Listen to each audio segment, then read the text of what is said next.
fatherhood or God as Father in the most powerful way, in the ways that we can. If we can understand it better, it would help us. But we have such a corrupt view of what a father is. We have such a distorted idea of what a loving father is. I mean, look in our own lives. For many of us, growing up or as adults, we may have this idea of, well, we want to be a better father than what our father was, maybe. Yeah, it's not a very high standard, is it? Especially for some of us. We may not have had that great of fathers.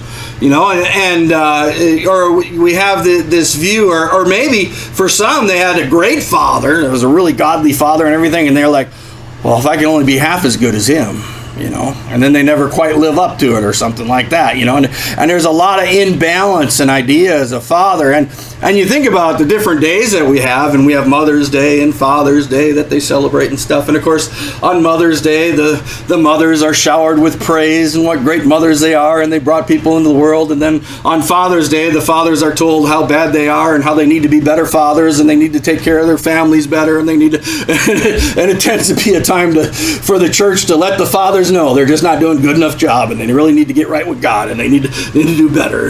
But the moms are doing great. Ever notice any of that? I know men have. Some men have.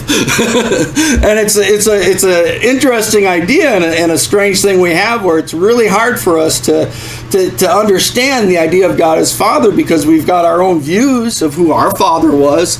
We got our own views of who we were as a father, or other people around us are as fathers, and it's hard just to see that loving Father that God is. But a father is a protector, a provider, a teacher, a one that really cares for us in such a deep and intimate way. And here God is in our lives as that Father. And